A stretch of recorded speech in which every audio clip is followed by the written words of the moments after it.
Hey everyone, and welcome back.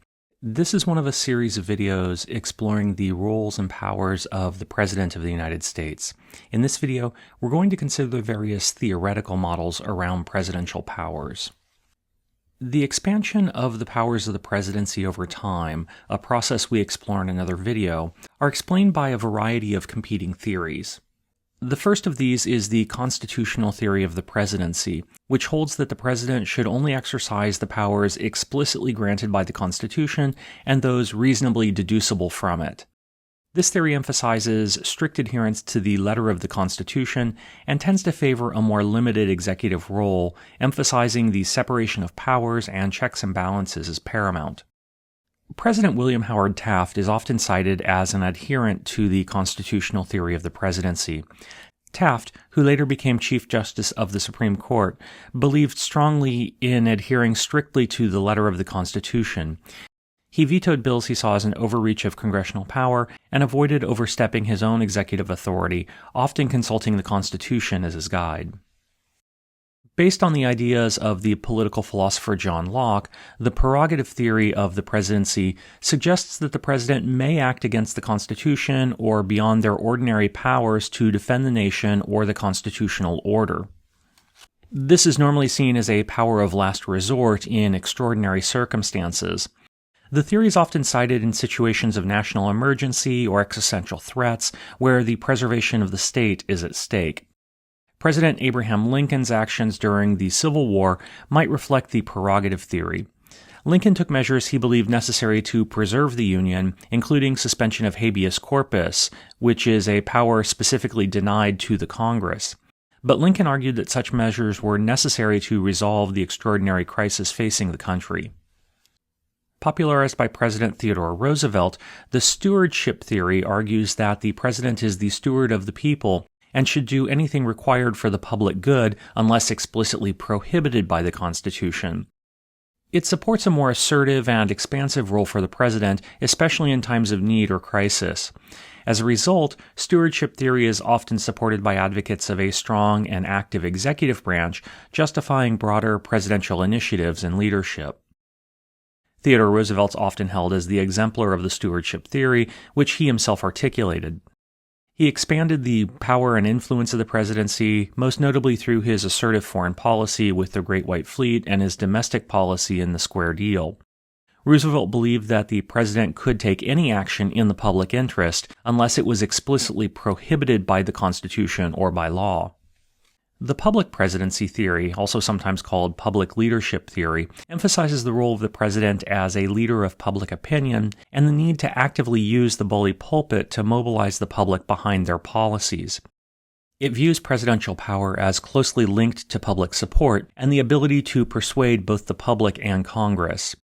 Advocates for this theory argue that successful presidencies often involve skillful use of public leadership and communication, especially in the modern media age. Franklin Delano Roosevelt's use of fireside chats to communicate directly with the American people exemplifies the public presidency theory. Through these chats, FDR explained his policies and sought public support, effectively mobilizing the nation behind his New Deal programs and later the war effort.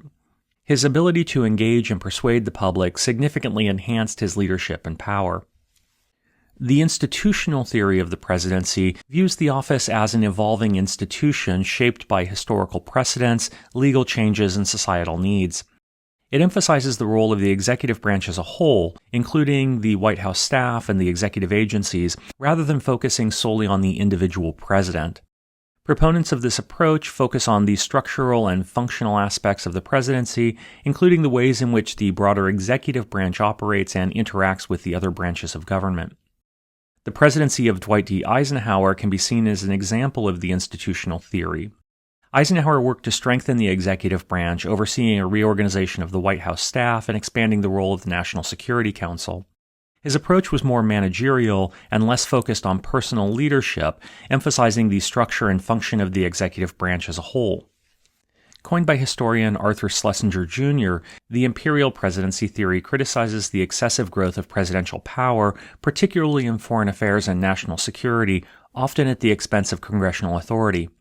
It highlights the dangers of unchecked executive power and the erosion of democratic checks and balances.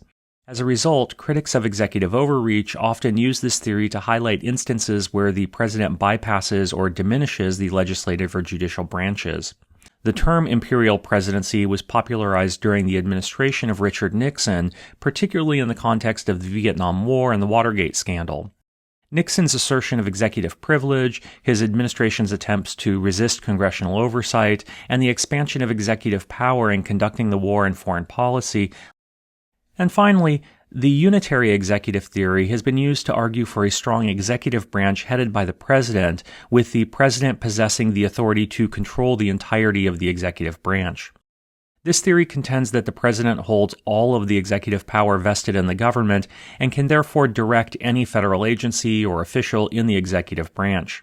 In other words, the Unitary Executive Theory supports the idea that the president should have centralized control over the executive branch, ensuring that all federal agencies and officers are responsive to the president's directives and policies, with limited influence or interference from the other branches of government. President George W. Bush's use of signing statements, particularly in the context of national security and the war on terror, provide a good example of the unitary theory of the executive in action. Indeed, Bush administration lawyers often evoked the Unitary Executive Theory to justify the president's ability to interpret, execute, or even disregard laws based on his constitutional prerogatives. They argued that the president has the inherent authority to control the entire executive branch, and that this power includes the discretion to interpret the constitutionality of statutes or to resist legislative encroachment on executive power. These theories of the presidency reflect the diverse and evolving nature of executive power in U.S. politics, offering different perspectives on how presidents have interpreted and acted upon their constitutional powers, and provide frameworks for understanding the role of the president within the American political system. But that's it for now. As always, please leave any questions you have in the comments section below, and thanks for watching.